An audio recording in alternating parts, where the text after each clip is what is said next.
What's going on YouTube? It's your boy NoArmMissile, and today in this video I've got both a de-atomizer and a V2 gameplay for you guys. But aside from the gameplays, I just want to talk a bit about both of these games, as well as kind of starting a discussion within the comment section to kind of get you guys honest opinions about both games. Now, I don't want comments saying, oh, this game sucks, or this is the best COD since BO2. I want actual argumentative opinions as to why you care for one game over the other. Now also guys, I'm going to start a poll on this video. I've never honestly done this, but I believe if I set it up correctly, there will be an eye at the top right of the video, and I want you guys to vote for which game you would rather see here on the channel, whether that be Infinite Warfare or World War II. So if any of you guys remember from any of my old streams, whenever someone would ask me what my favorite Call of Duty was, I would always give the same reply, being the current COD is my favorite. And that's just due to the fact that I'm a grinder. I've always played Call of Duty, and I've always pretty much gone for max rank. So for me to continue to play an old game, that would deter me from hitting max rank and ultimately enjoying the new one. So basically this year, that became an issue with World War II.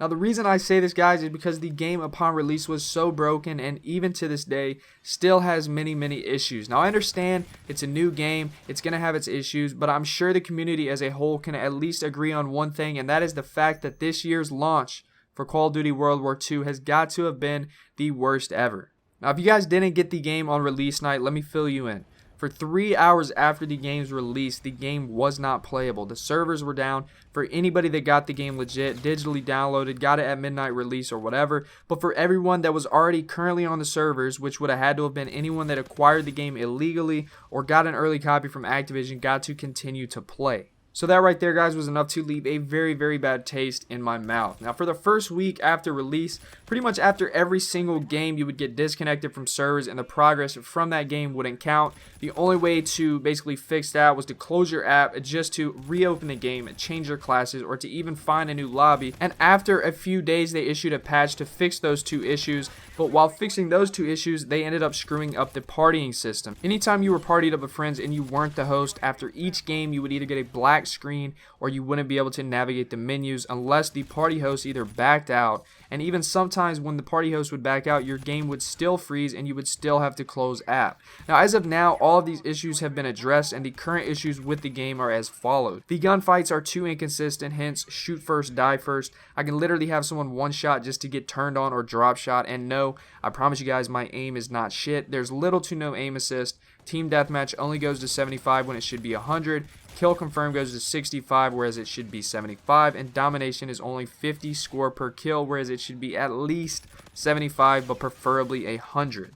Now to go along with all of that, guys, there are only 9 maps, and of those 9 maps, only a few are really enjoyable. So I truly feel like we're playing the beta again, week 1 of the beta. That's what I feel like we're playing. Now all of these are issues and are big deals, especially the inconsistent gunfights argument, because this game's core concept is just one big gunfight. So for me, as a well-trained Call of Duty vet, to not be confident in challenging a gunfight, now that is an issue. Now let's talk about the good. Let's put the bad aside and talk about the good for a second. I love the headquarters integration. It adds something new, something different, something you wouldn't really expect to see in a Call of Duty game, and I sort of like that, just as I liked jetpacks when they were introduced. Something new or something that's changed isn't always a bad thing. Now I've been playing Call of Duty my whole life, and what is not to like about Call of Duty? I love the core concept of the game, but it is the game developer's job to make a game that is playable a day after day. I want a game, guys, that makes me want to stay up all hours of the night, grinding for no reason because I've completed all there is to complete,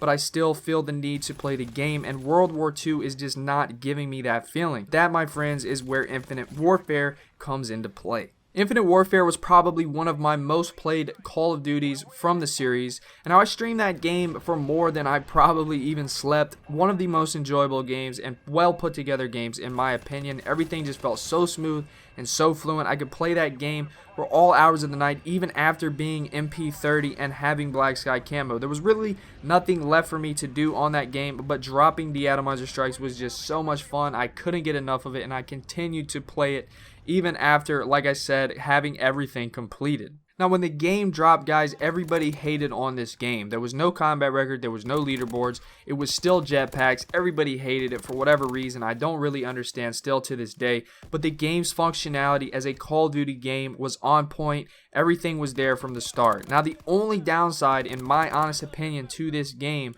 were the overpowered variants. Other than that, there's little to no complaints from me about this game. Infinite Warfare was great. Now, Infinite Warfare, guys, got much more hate than it ever deserved. In my opinion, it was a great game, but no one ever really gave it a chance. But now for World War II, being an even bigger disaster than Infinite Warfare seemed to be at the time, all anyone can say is, oh, give it a chance. It's a new game. What new game doesn't have issues? Where were all those, oh, just give it a chances back on Infinite Warfare? Who really knows? I still don't know to this day. I don't know why Infinite Warfare got so much hate, and I don't know why people continue to back World War II with all of its issues. But who knows, man? I don't understand it. But that's going to do it for my little rant, guys. Don't forget to vote for which game you want to see here on the channel by clicking the I in the top right corner of the video.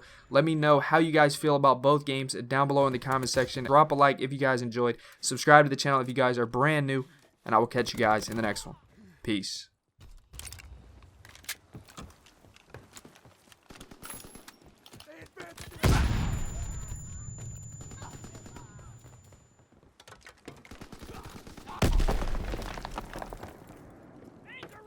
Recon airborne.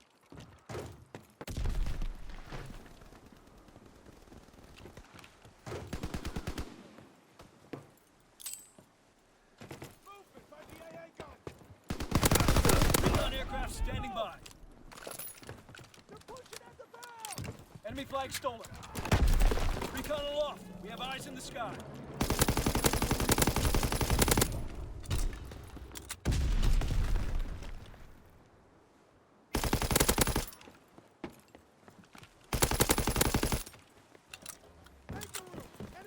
Recon aircraft awaiting orders. Recon aloft. We have eyes in the sky.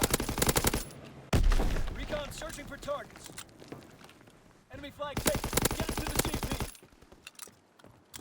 Recon flight concluded.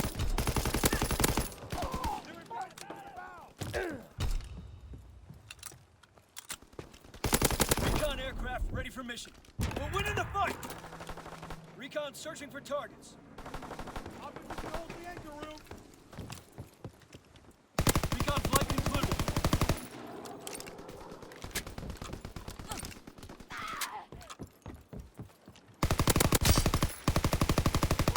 Recon searching for targets. Counter recon is airborne. Engaging enemy aircraft.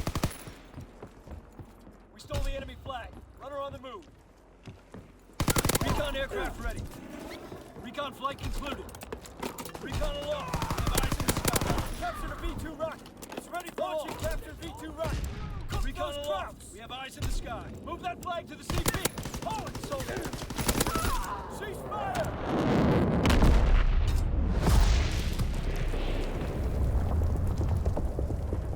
I'm the realest one that's reppin'. Oh my God, if I die, I'm a legend. When they lay me down to rest, I know I was always reppin'. Oh my God, my whole life, my words been my greatest weapon. I know